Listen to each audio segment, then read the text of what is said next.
la personne la plus puissante sur terre est quelqu'un qui vit comme un serviteur du Dieu vivant et fait tout ce qui est en son pouvoir pour que d'autres gens vivent mieux.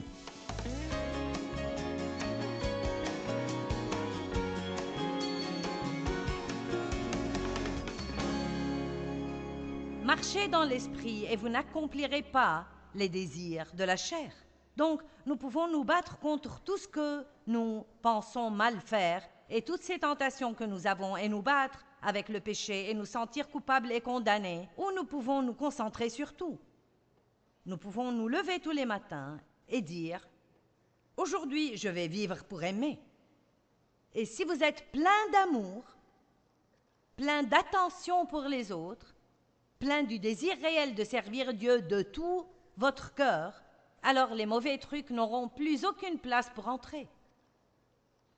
Et donc, si je décide d'être patiente avec les gens, alors il n'y a pas de place pour l'impatience d'opérer en moi.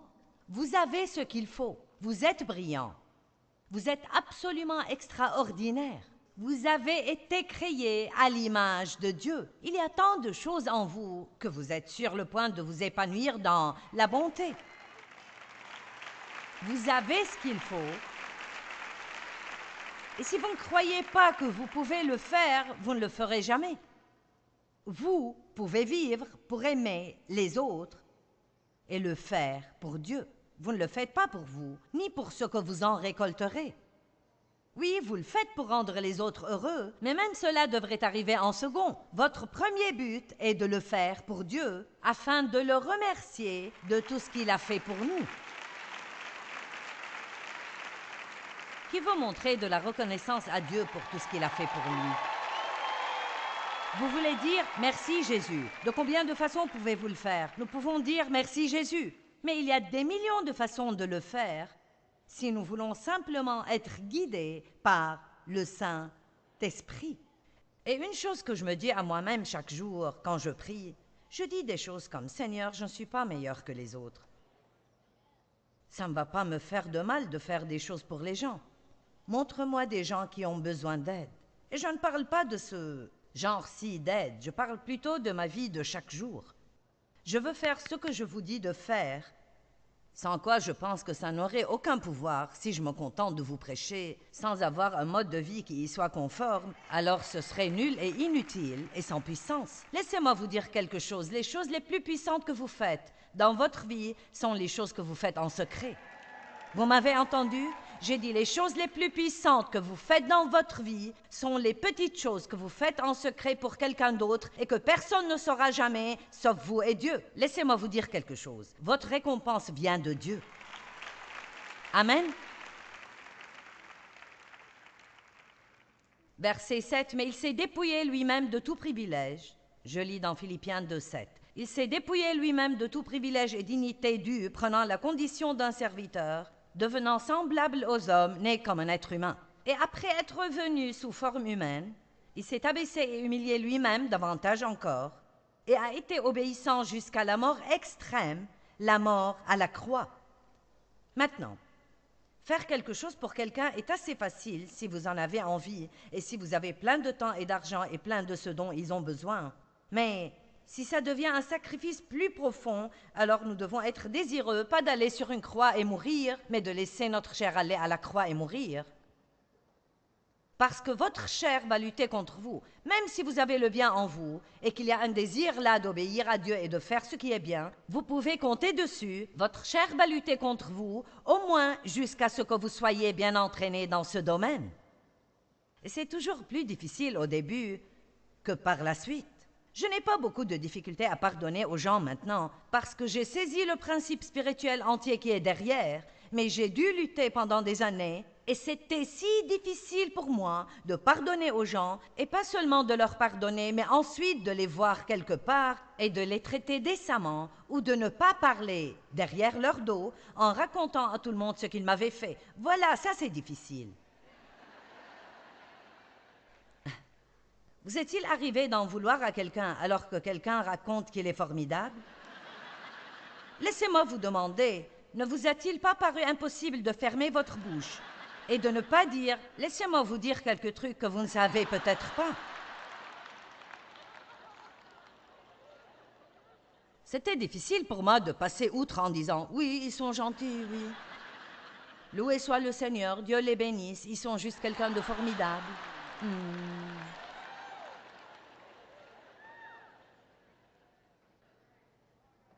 Donc ça veut dire mourir à soi-même. C'est la croix que nous portons, de ne pas vivre une vie égoïste, égocentrique, absorbée par soi-même. Merci Dieu que nous n'ayons pas à prendre une croix et verser notre sang et mourir. Nos péchés ont été payés. Nous avons été rachetés. Nous avons été libérés. Et libérés non seulement pour aimer nos vies, mais la plus grande chose, c'est que nous sommes libres pour aider les autres à aimer leur vie. Est-ce que ça ne vous rend pas heureux aujourd'hui d'être libre pour apporter la joie à d'autres dans leur vie? J'espère que je vous rends heureux aujourd'hui, parce que croyez-moi, plus vous êtes heureux, plus je vais l'être. Amen.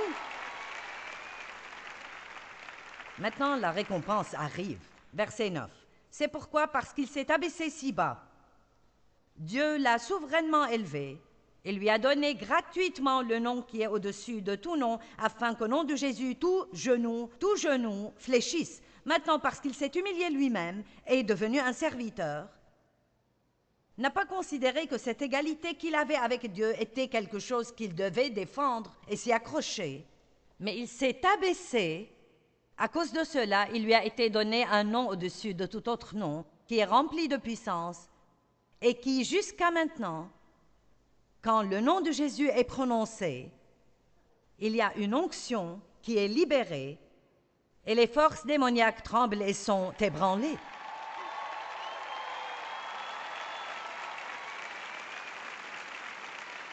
Vous savez ce que j'ai découvert? La personne la plus puissante sur terre est quelqu'un qui vit comme un serviteur du Dieu vivant et fait tout ce qui est en son pouvoir pour que d'autres gens vivent mieux. C'est une personne puissante. Si vous voulez ajouter de la puissance à votre vie, faites plus pour les autres. Si vous voulez davantage de puissance dans votre prédication, dans votre vie privée, derrière la scène, en secret, faites tout ce que vous pouvez pour bénir la vie de quelqu'un d'autre et quand vous mentionnez le nom de Jésus, quelque chose va arriver. La foi fonctionne par l'amour. Je peux croire que de grandes choses vont arriver, mais si je n'agis pas dans l'amour, Galates 5 dit que la foi est activée par l'amour. Ma foi n'avait pas d'énergie sans amour. Ne traversez pas la vie en faisant le moins possible. Faites-en le plus possible. De petites choses. Quand vous sortez dîner, ne donnez pas en pourboire le plus petit, le plus minuscule, la plus petite miette que vous pouvez leur donner. Et quoi que vous fassiez, ne laissez pas un tract d'évangélisation et pas d'argent. Oh, ça, c'est méchant, méchant, méchant, jusqu'à la moelle. Et ne soyez pas un chrétien grossier. N'entrez pas dans un restaurant avec votre croix autour du cou, les écouteurs dans les oreilles, et quand vous n'avez pas tout exactement comme vous le voulez, vous êtes grossier et ridicule. Je suis allée dans un restaurant une fois à St. Louis après une conférence, et je suis fatiguée après mes conférences. Et la première chose que je veux, c'est manger un bon repas et être avec des amis et juste me plaire. Et nous avions fait une réservation dans un restaurant. Quand nous sommes arrivés, ils nous ont dit qu'ils ne prenaient pas de réservation. Mais vous avez pris la nôtre. Ils ont dit, il y a 45 minutes d'attente. Et nous, on avait réservé. Nous ne prenons pas de réservation. Vos employés ont pris la nôtre. Ça menait nulle part. Donc, on a attendu, et finalement eu une table. C'était bondé à l'intérieur et nous étions, je pense, 10 ou 12 à cette grande et longue table. Et tous habillés pour sortir. Dave avait un costume et moi une robe sophistiquée. Et donc la serveuse est arrivée et nous avons commandé des boissons. Elle est revenue avec cet énorme plateau de boissons et elle s'est penchée et elle l'a renversé sur Dave. le café, le thé, tout sur lui et son joli costume. Et elle était juste une boule de nerfs. Bon, Dave a dit, ne vous inquiétez pas, ce n'est pas un problème. Il est allé voir le manager. Il a dit, je ne veux pas qu'elle ait des problèmes. Ce n'est pas sa faute. Il y a trop de monde ici. Elle n'avait pas assez de place pour passer devant moi. Je ne veux pas qu'elle ait des problèmes. Il s'est donné du mal pour qu'elle n'ait pas d'ennui.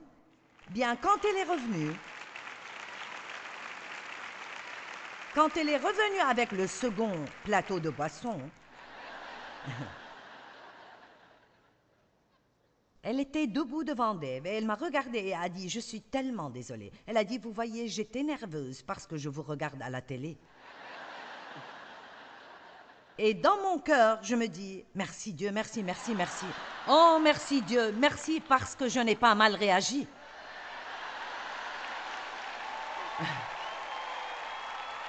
Ouh, Jésus, alléluia! Je vous le dis, le fait de passer à la télé comporte ses responsabilités. Pouvez-vous imaginer les dégâts que j'aurais pu faire? Et vous savez, je me souviens de quelque chose que Dieu m'a dit quand j'ai commencé. Je veux dire, quand mon programme télé a commencé à bien marcher. Il a dit, rappelle-toi toujours que quel que soit le nombre de gens que tu peux aider, c'est le même nombre que tu peux blesser. Donc, nous avons besoin de réaliser que notre attitude quotidienne peut aider les gens ou peut les blesser. Elle peut conduire les gens à Christ ou elle peut les éloigner de Christ. Amen. Acte 10, 38. Vous voyez comment Dieu a oint d'Esprit Saint et de puissance Jésus de Nazareth, qui allait de lieu en lieu en faisant le bien et en guérissant tous ceux qui étaient sous l'oppression du diable, car Dieu était avec lui. J'aime le fait que Jésus allait de lieu en lieu en faisant le bien. Jésus, notre époustouflant, puissant, extraordinaire, Dieu et Sauveur, se levait chaque matin, déjeuner avec les garçons et aller pour faire le bien. Bon, je peux aller de lieu en lieu faire le bien. Vous n'avez même pas besoin d'un diplôme pour faire ça.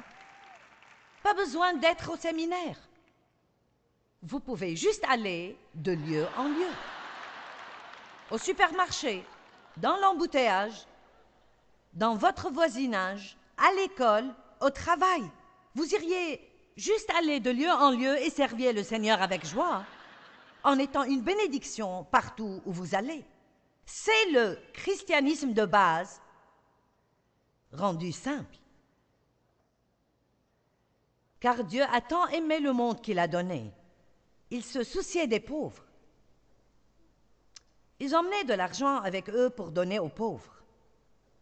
Et Paul, après beaucoup d'années à distance des autres apôtres parce qu'il ne savait pas s'ils le recevaient, parce qu'il avait officiellement persécuté l'Église, quand il s'est finalement présenté aux autres apôtres pour voir s'ils avaient des instructions pour lui, la Bible dit qu'ils ne lui demandèrent pas de faire quoi que ce soit, excepté de se souvenir, de vérifier qu'il aidait bien les pauvres et les démunis. Chose dont il dit, je suis très content de le faire. Maintenant, quand nous pensons aux pauvres, que visualisons-nous? Est-ce que les pauvres sont juste ceux qui vivent dans la rue et n'ont pas d'argent, pas de nourriture, pas de vêtements corrects? Oui, ceux-là sont pauvres, mais j'ai une nouvelle définition des pauvres parce que ça me donne un plus grand nombre de gens à aider. Et je ne veux pas manquer de gens à aider. Donc, j'ai décidé qu'une personne pauvre, aussi loin que je suis concernée, est quelqu'un qui a un besoin et qui ne peut le combler d'aucune manière par elle-même. Une personne pauvre est quelqu'un qui a moins que vous avez. Pourquoi j'ai décidé de penser comme cela? Parce que, bien qu'il puisse ne pas être pauvre, dans la véritable acception du mot, je me souviens quand nous n'avions jamais l'argent pour manger dehors, et quand je ne m'achetais jamais de nouvelles tenues, peut-être pendant un an, Et quand je devais prendre une calculatrice avec moi au supermarché et je ne pouvais pas dépenser un penny de plus que 35 $ par semaine pour les courses. Et quand j'arrivais à la caisse, si j'avais plus de choses que pour 35 ou 70 $ pour 2 semaines, parce qu'on n'y allait qu'une semaine sur 2, alors je devais reprendre des articles et les remettre dans leur rayon.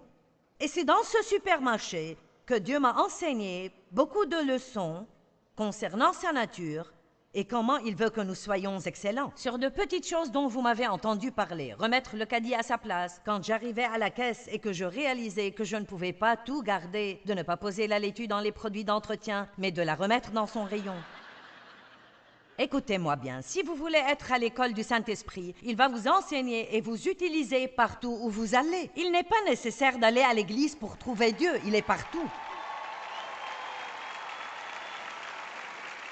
Et pas besoin d'aller à l'école biblique pour apprendre comment exercer un ministère. Vous devez simplement dire « Dieu, enseigne-moi chaque jour de ma vie comment je peux te servir et faire tout ce que tu veux que je fasse. » C'est ce qui manque dans l'Église aujourd'hui.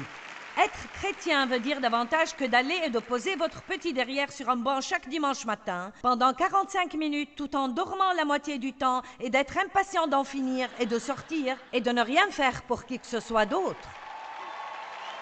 Ce n'est pas le christianisme.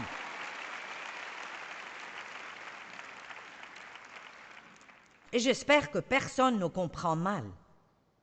J'aime vraiment l'église locale, je trouve que c'est extraordinaire, mais je veux dire quelque chose, prenez-le dans le bon esprit. Je pense que nous accordons parfois trop d'importance au « je vais à l'église » et pas assez d'importance au « je vis la vie ». Et c'est ce que nous avons besoin de faire. Êtes-vous chrétien? Je vais à l'église. Ça ne me dit pas si vous êtes un chrétien. Certaines des personnes les plus méchantes sont à l'église. Nous avons eu le bénéfice de leur méchanceté au fil des ans, je vous le dis. Nous devons aller à l'église et être renseignés, avoir des relations avec les autres, apprendre à être responsables devant quelqu'un, mais c'est vraiment inutile si nous le gardons dans l'église. Nous n'agissons pas comme Dieu le dimanche matin et comme le diable le reste de la semaine.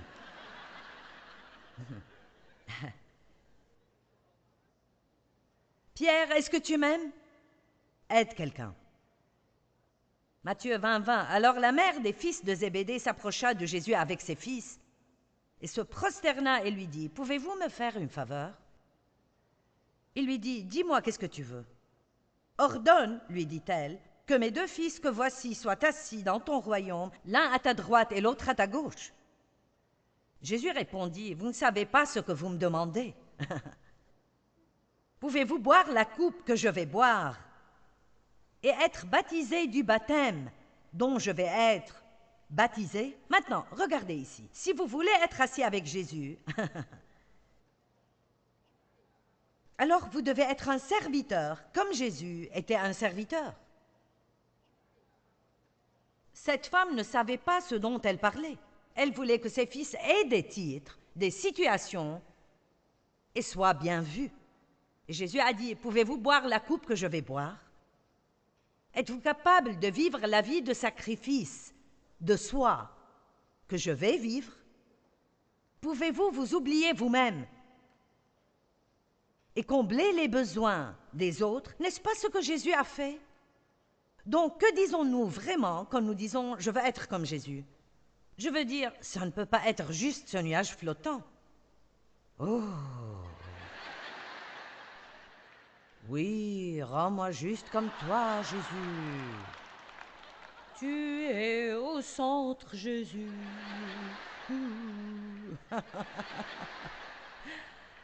Je ne suis pas très bonne à ce genre de truc. Nous nous amusons bien ici, mais il y a une mauvaise nouvelle. Vous allez devoir rentrer chez vous. Et quand vous rentrerez chez vous, agissez comme quelqu'un qui a reçu quelque chose.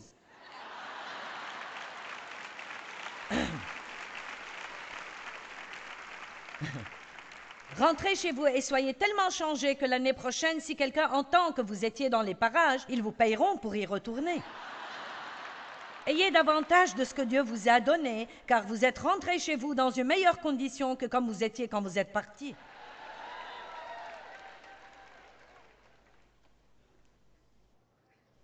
Vous ne savez pas ce que vous demandez. Il dit, il est vrai que vous boirez ma coupe. Mais pour ce qui est d'être assis à ma droite et à ma gauche, cela n'est pas à moi de le donner. Ce sera donné à ceux pour qui mon Père l'a préparé. Et j'aime ce passage. Quand les 10 autres disciples entendent dire cela, ils s'indignèrent contre les 2 frères. Ils disent, qui croyez-vous que vous êtes? Ces sièges sont pour nous indéniablement. Vous êtes tout en bas de la liste pour ce qui est de ces situations. C'est ce que veut dire être indigné. C'est comme, qui croyez-vous que vous êtes? J'ai beaucoup de pratique dans tout cela. Et puis Jésus les appela et leur dit, « Vous le savez, les chefs des nations les tiennent sous leur pouvoir et les grands sous leur domination les tyrannisent. » Verset 26. « Il ne doit pas en être ainsi parmi vous, mais si quelqu'un veut vraiment être grand parmi vous, qu'il soit votre serviteur. » Bien, j'ai 3 personnes qui applaudissent là-bas. Et qu'est-ce que ça veut dire? Ça ne veut pas dire que vous frottiez le sol avant de partir, même s'il a besoin d'être nettoyé. Vous n'êtes pas assez bon pour ça. Mais ça ne veut pas dire que c'est ce que je vous demande de faire. Ce que je demande pour moi-même et pour nous tous, c'est de réaliser la grande importance d'où nous sommes dans la société aujourd'hui et de ce qui se passe dans le monde aujourd'hui. Et il n'y a pas d'espérance pour la société sans nous. Ça devient plus sombre, et quand je dis nous, c'est Dieu travaillant à travers nous. Si je vous demandais qui croit que Dieu est la réponse, vous diriez tous oui. Mais comment croyons-nous que les gens vont voir Dieu? Nous adorerions qu'il apparaisse. J'adorerais ça. Jésus descendrait ici et arrangerait tout. Mais jusqu'à ce qu'il le fasse, il nous a. Nous l'avons, mais nous sommes tout ce qu'il a. Vous et moi, nous sommes en vérité tout ce que Dieu a.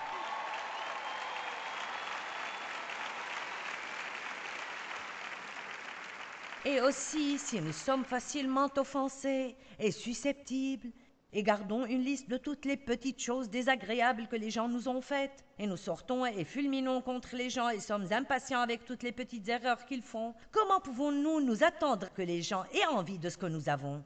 Comment pouvons-nous nous attendre à ce que l'Église fasse autre chose que diminuer semaine après semaine après semaine? Et dans le monde, je suis sûre que cette Église grandit et beaucoup d'églises grandissent, mais dans le monde entier, il y a moins de gens qui vont à l'Église maintenant que dans n'importe quelle époque, et c'est sinistre et effrayant. Vous savez pourquoi? Parce que beaucoup de gens ne voient rien de vraiment concret dans la vie d'un chrétien, et je suis déterminée, aussi longtemps que j'ai du souffle, à enseigner aux gens que si nous sommes vraiment chrétiens, que ce ne soit pas seulement en parole, portons les fruits et vivons la vie. Amen. Je veux dire, nous vivons une époque désespérée. Ne priez pas que Dieu vous retire de l'endroit où vous travaillez parce que vous êtes le seul chrétien. Je ne peux plus rester là plus longtemps, Dieu. Je suis le seul chrétien ici. Avez-vous prié que Dieu vous utilise?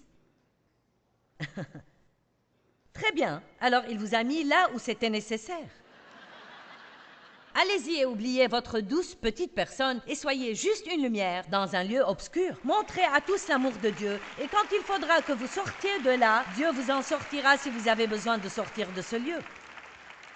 Qui comprend ce que je dis? J'avais besoin de ça aujourd'hui. Je ne sais pas pour vous, mais j'en avais besoin. Acte 10, 38 est un de mes passages préférés. Il y est dit que Jésus allait de lieu en lieu et faisait le bien. Vous savez, c'est si magnifiquement simple pour moi de pouvoir améliorer notre vie et la vie des autres personnes en nous levant simplement chaque matin et en disant « Dieu, montre-moi avec qui je peux être bon aujourd'hui ». Vous savez, Jésus a dit que nous devions aimer les autres comme il nous aime. Le plus grand commandement est d'aimer Dieu de tout notre cœur, notre âme, nos pensées. Et le second est d'aimer son prochain comme nous nous aimons nous-mêmes.